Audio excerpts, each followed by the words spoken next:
So let's say we wanted to start a fund. How do we do that? I mean, you just told the story of a young lady who wanted to start a fund. Yeah. How do we do that? Yeah. Well, when we talk about funds, let's talk about it from two standpoints. There's you as an angel investor. That's where you're investing your own money, or it could be your sweat equity, like we talked about, where that converts into equity of those companies, and you can look at that as what you call a track record. In our industry, track record is important. What track record is to show me, again, that TI, show me that you say you want to be an investor, you can make great investments, show me that, show me state, right? And I think, as an angel investor, that's one pathway. On the venture fund side, there's only two pathways. You can either join a venture fund and can show your value.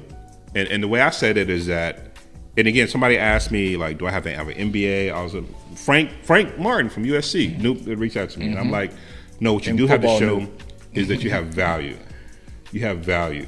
Just like a woman, right? Like a woman coming to you, like I tell brothers all the time, the looks ain't value. That's the icing. The value is how she acts, how she treats you, what she's gonna do for you, all that good stuff. And the same thing with the fund is what value you're gonna provide to founders, right? Kind of founder come to you and they feel like comfortable enough to talk to you about their business and comfortable enough to take your advice. And then the third piece of that, which is a little bit harder, starting your own fund that Arlen did. With starting your own fund, there are several schools out there, like one called Venture University, and then another one called by Brad Fell, Venture Deals. So it's actually a book. And shout out anybody interested in the book. Venture Deals is a really great book. I actually bought one for Frank for him to study. Nice. But that's the pathway for you to learn how to be a VC yourself in your own fund. And then of course there are organizations like Coffin Foundation or Coffin Fellowship. It's about $80,000 that trains you how to be a VC. We have a program that's for existing VCs. So if you're already in the space, but you want to get kind of level up your game, like a master's degree, we have that as well. Cool.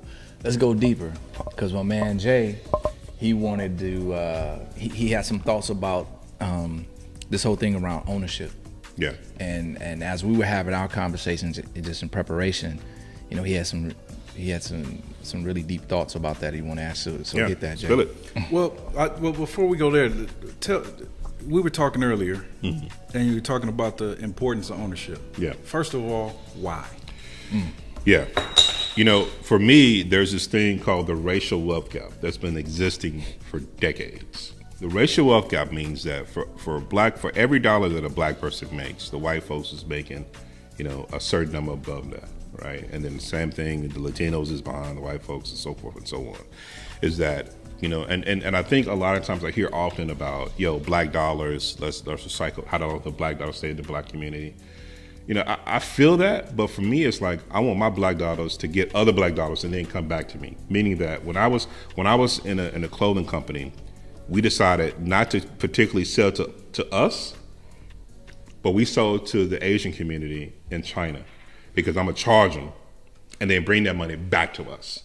I think you can have both. You can have where you can support black businesses, that's true, but you can also where you can, what I call repatriate the money back to your community. And I think that's one pathway. But I think for me, ownership is a pathway to reducing that racial wealth gap. In the past, and I put my economist hat on, housing used to be the path of the home ownership, either by buying your own house or in real estate property, which still is. But the credit crisis just decimated that tremendously, right? And so you have to have a diversified focus on that. And that can either be owning real estate, it could be owning businesses, that could be many different things. Like, I'll give you an example. My wife's family, they're franchise owners of McDonald's in Northern California, own about 18 McDonald's.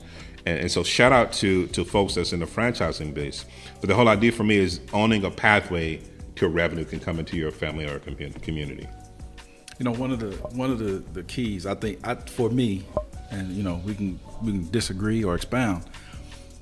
The key ownership, number one, is ownership of your own mind and your own thoughts. Oh, most definitely. That's you have to have that before you do anything else. Because this conversation that we're having, you're having a conversation as a free man. Yeah. And most of us aren't free. Yeah. So your level that you're talking about starts with freeing up your mind. Man, what did Jay say? He said, and I got the keys. Until you're on your own, you can't be me. Until you're on your own, you can't be free. Absolutely.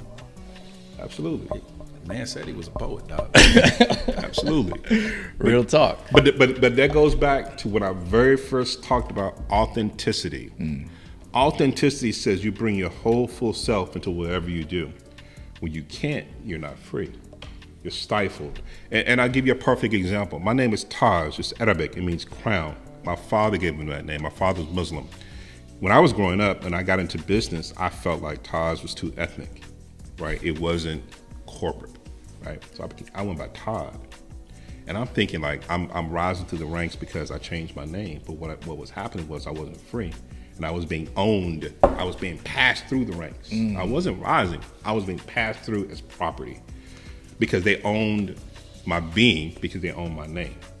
And what changed me is when I got to California, and the first time I met a Hasidic Jew, I'm from Texas, grew up Muslims. I never seen a Hasidic Jew in my life, right? And so he's there. He had the hat, the curls, like all the whole nine, right? In Beverly Hills, in UBS Investment Bank, and he's like, why aren't you yourself? Because he knew my background, and I was like, damn, like this dude has asked me this, and he's like, even like your beard, your hair, your name, like that is you. That's what's going to make people want to do business with you is you, not who this caricature of what you are. That's right. And so to your point, yeah, like definitely being yourself is the first and foremost pathway to that. Bro, I got chills when you said that. Like seriously. Yeah. Yeah. So what role? I got like a couple more questions, and we can bust this up. So what role has music played in your life? Oh man, if anybody follows me on Twitter, on LinkedIn, like I be throwing out lyrics. I kind of get in trouble for it sometimes because I'm a Pimp C fan, so it's UGK all the way. R.I.P. So I always say, I'm a mixture of Chad Butler. These Texas dudes, man. Absolutely. It's on with it. I'm a mix of Chad Butler, Etheridge Knight if you're into poetry, and Adam Smith on the economic side. But I think music plays a really good pathway into this. When anybody would tell you when they book time with me, I ask them a question. I say, "What's your favorite artist?" Right? Because for me, it tells me a lot. And I'll be honest, I've met people like, I don't listen to music. And I'm like, we ain't gonna work together. Because for me, creativity spurs innovation, and innovation spurs creativity. I don't believe in this whole thing about right brain, left brain, one. Everybody has something that's gonna fulfill them, that's gonna give them joy, right? And what I'm looking for when I ask you that question is, what gives you joy? I don't care if it's Dixie Chicks or Earth, Wind, and Fire. I want to know outside of the work what gives you joy, because that's what the passion going to drive you to really look for. Who is the person that doesn't like music? Oh, there's some folks. No, but I'm saying that like not one specific genre, but everybody likes classical. Beethoven, man. Two people. I know two people. That's why they don't work with me. I asked two people. I was like, what's your favorite artist? I don't listen to music, and I'm like. None? I was like, not even like ambient sounds, like, the ocean or something? They're like, nah. I'm like, all right, well, shit, we ain't gonna work together. Yeah, kick rocks. Yeah. Did your daddy get hit with a guitar when you was little? No. Scar for life? Remember the honky tonk man? May had Tina Turner as an in-law. And that's funny because he said his theme music he gonna ride up to be art of storytelling. My artist is Outkast, ATLians all day. Yeah, you know what I'm saying? So when you wrote that, I was like, my man's in them. Yeah, because there's nothing come out of Alabama. Man. Oh, what with David Banner? Come on, no, man. it's Mississippi. That's Mississippi. That's Mississippi. Rich boy from Mobile, man. D's on it. Well, no, that's where you had to go. It's still Alabama. Rich Boy. I rest my case. Anyway. Hey, Rich Boy made a classic. Don't sleep on Rich Boy. He was rocking. Only thing came out of Alabama was syrup and the Freedom Riders. Well, shit, we need that. Hey, we can have a whole discussion about it, folks. If you don't have syrup on your pancakes, we don't have an issue. And see, folks don't know about that alligator syrup, boy. I know. See? I know. See? I'm learning something every day. See, so we're in this spot, man, right now, and actually, man, it's a brother that manages this shared space right here. Yeah. Shout out to Brandon, man, and so you and I talked a few weeks ago about a new shared space that's coming up. Yeah. Talk about that. Yeah, absolutely. shared space and shared office is, I think, going to be important as the future goes on. Like I think what COVID has done is a few different things. COVID has made us think creatively about how we create, how we innovate, and it made us think differently about workforce and workplaces. So I think that the space is going to be really interesting, the space where we work. We have a fraternity brother by the name of Jim Castleberry, who's like a legend in this space. He used to manage the MacArthur Foundation, which is $1 billion fund, and now he's at another billionaire fund. That's what's called a family office, which is a family office is if you're a very rich mug, you got these people managing your money. And so to my guys in the NBA, you need a family office. Let's just talk about that. And so he purchased the spot across from the Baldwin Hills Crenshaw Plaza. There's a couple of different spots in Stalker. And ironically, that's where my fund is going to be located. We'll be the first, if I'm not mistaken, the first and largest venture fund in Baldwin Hills, directly in Baldwin Hills. Sweet. So I joke and I kid, like there's a fund called Mac Venture Capital that's owned by one of our other fraternity brothers, Charles King, who's right now, shout out to Charles King. I'm hoping that Judas and Messiah wins at the Oscars tonight. But they're located in West Hollywood. There's another fund located in Century City. But I tell people, I'm in the hood. I'm in Baldwin Hills. Pull up.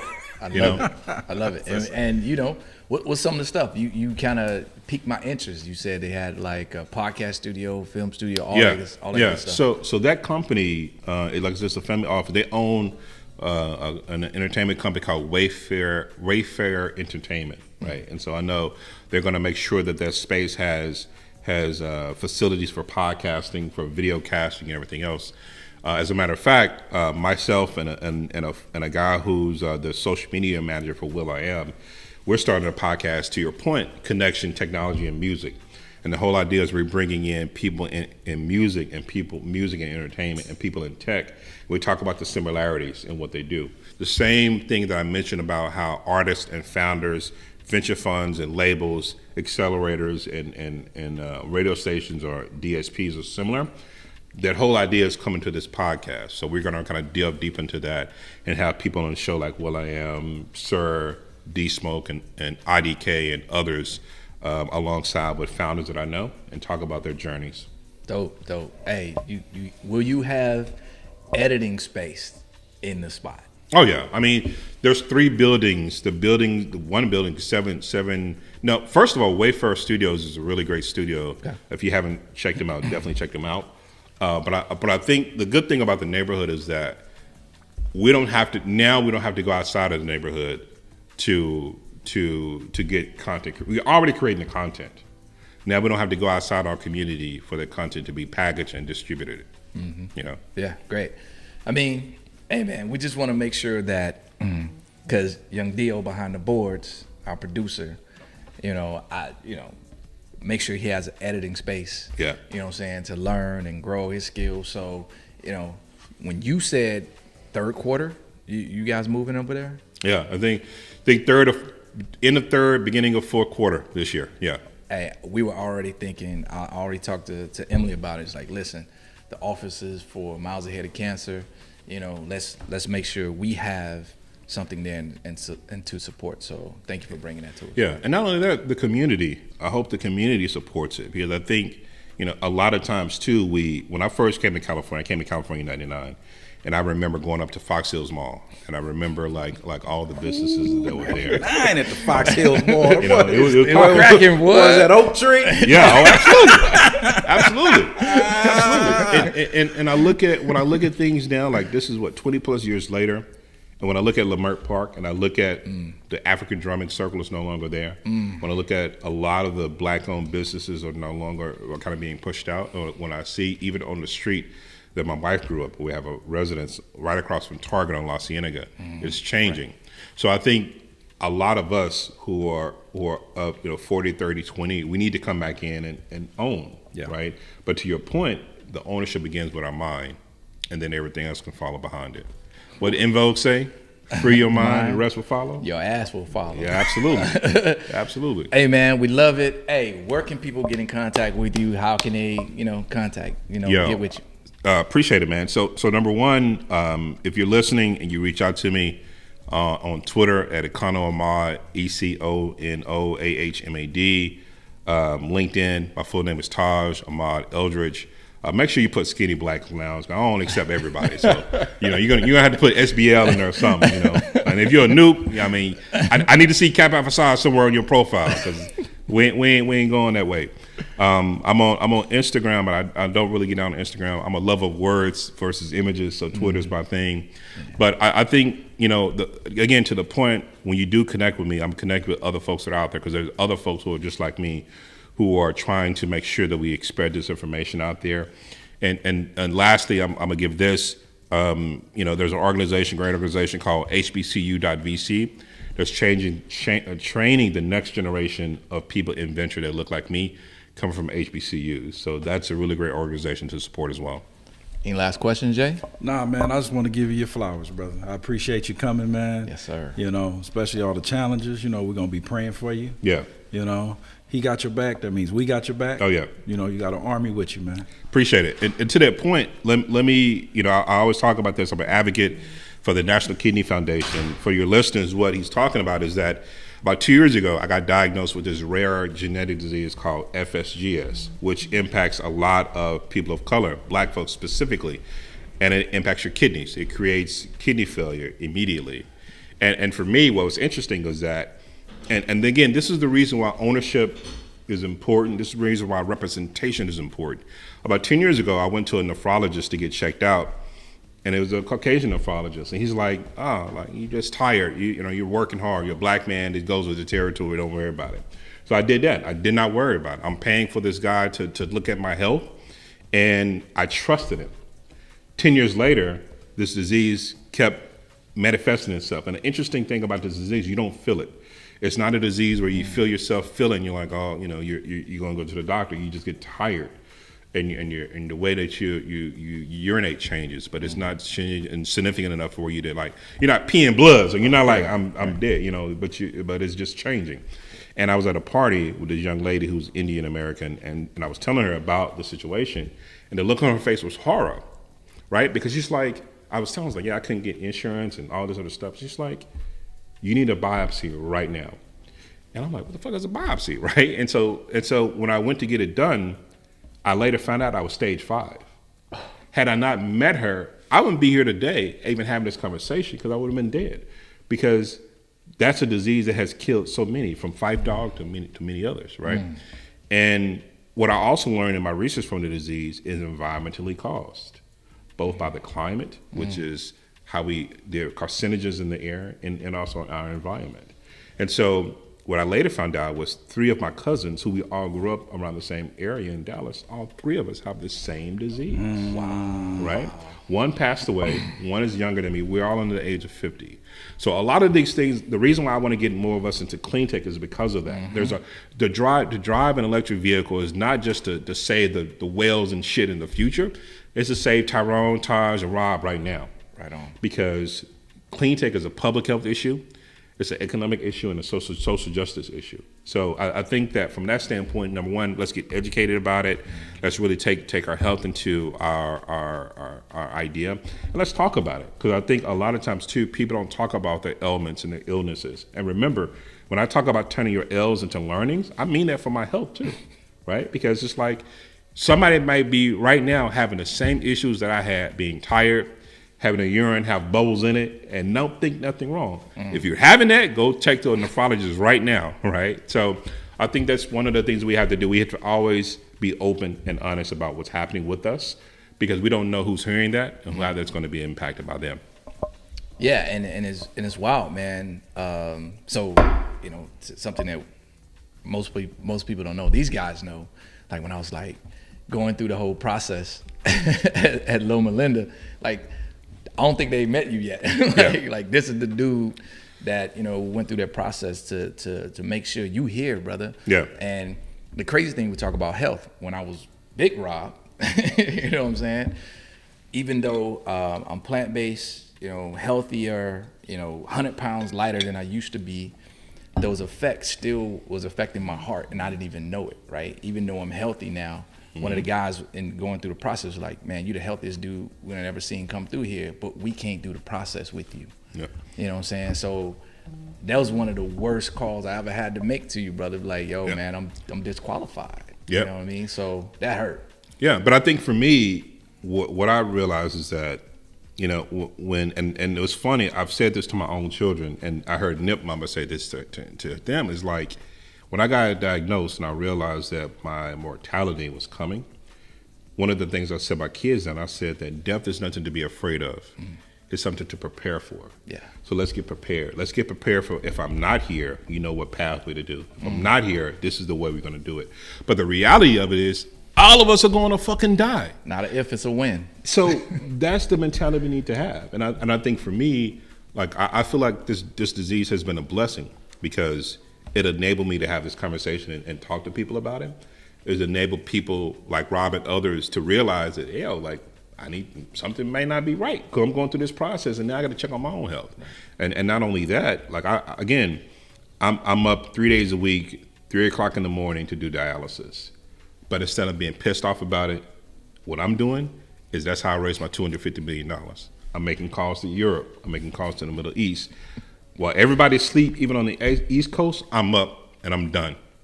And so I set out to say that any adversity you're going through, whether you're living in the hood, whether you're doing this, whether you have disease or ailments, there is a bit of positivity in that if you just allow it to happen, right?